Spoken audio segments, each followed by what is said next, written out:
আমি সব হারাইছি, আমার বাচ্চা, হাজবেন্ড, সবার কাছে আমি কালা রইছি, কেউর কাছে আমি মুখ দেখাতে পারি না। প্রবাসেও বাড়ছে পরকীয়া, ভাঙছে পরিবার। সংশ্লিষ্ট কমিউনিটিকে নিতে হবে জোরালো পদক্ষেপ। সম্প্রতি ইতালিতে প্রবাসী বাংলাদেশি এক নারীর পরকীয়াকে কেন্দ্র করে একটি পরিবার ভেঙে পড়েছে। স্বামী ও ৩ সন্তান নিয়ে বসবাস করলেও তিনি বিবাহ বহির্ভূত সম্পর্কে জড়িয়ে পড়েন। বিষয়টি প্রকাশ পেলে স্বামী তাকে ঘর থেকে বের করে দেন এবং বিচ্ছেদের সিদ্ধান্ত নেন। পরে ওই নারী লাইভে এসে নিজের ভুল স্বীকার করে সন্তানদের জন্য কান্নাকাটি করেন এবং স্বামীর কাছে ফিরে যাওয়ার জন্য আবেদন জানান। কিন্তু কথিত প্রেমিকও তাকে গ্রহণ করতে অস্বীকার করে। হতাশায় তিনি আত্মহত্যার চেষ্টা করেন। পুলিশ হস্তক্ষেপ করলেও কোনো সমাধান হয়নি। ঘটনাটি প্রবাসী কমিউনিটিতে ব্যাপক আলোচনার জন্ম দিয়েছে। প্রবাসীর স্ত্রী পরকীয়ায় জড়ানোর ঘটনা অহরহ চোখে পড়ে, তবে সেটা বাংলাদেশে। স্ত্রীকে দেশে রেখে যারা রেমিটেন্সের জন্য প্রবাসে পাড়ি জমান তাদের কষ্টের টাকায় অনেক নারী বিলাসী জীবনযাপন করেন দেশে। কেউ কেউ জড়িয়ে পড়েন পরকীয়ায়। এই ধরনের ঘটনা একরকম স্বাভাবিক মনে হলেও ইতালি সহ ইউরোপের বিভিন্ন দেশে স্ত্রী সন্তান পরিবার নিয়ে যারা বসবাস করছেন তাদের মধ্যেও এই পরকীয়ার ব্যাধি ছড়িয়ে পড়ছে। সাম্প্রতিক বেশ কিছু আলোচিত ঘটনায় এমনটি উঠে এসেছে। গবেষণা বলছে সাম্প্রতিক সময়ে প্রবাসে বিবাহ বিচ্ছেদ, দাম্পত্য বিচ্ছিন্নতা এবং পারিবারিক সহিংসতার হার একটি জটিল বাস্তবতার ইঙ্গিত দেয়। যুক্তরাজ্যের গবেষণাগুলোতে দেখা গেছে দক্ষিণ এশীয় অভিবাসীদের মধ্যে বিচ্ছেদের হার তুলনামূলকভাবে কম, প্রায় 6 থেকে 10% মধ্যে।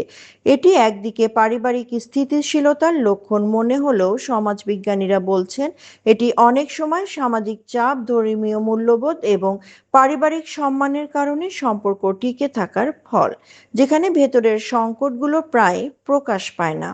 ইউরোপ সহ যেসব দেশে প্রবাসীরা পরিবার সহ বসবাস করেন সেখানে পরকীয়ায় জড়িয়ে পড়ার পেছনে একাধিক সামাজিক ও মানসিক কারণ কাজ করে।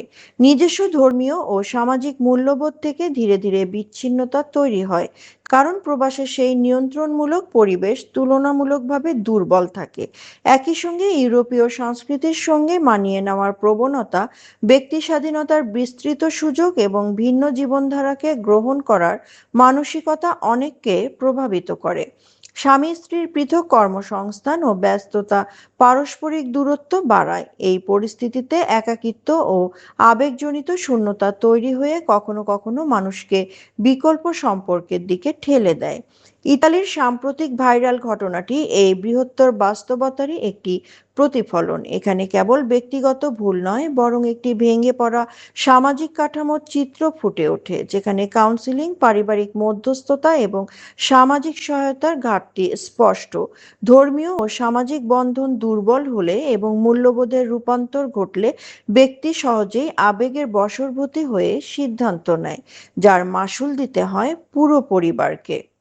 এই প্রবণতা অব্যাহত থাকলে ভবিষ্যতে প্রবাসী কমিউনিটিগুলোতে পারিবারিক অস্থিরতা, মানসিক স্বাস্থ্য সংকট এবং প্রজন্মগত বিভাজন আরও বাড়তে পারে। তাই সমাধানের পথও বহুমাত্রিক হতে হবে।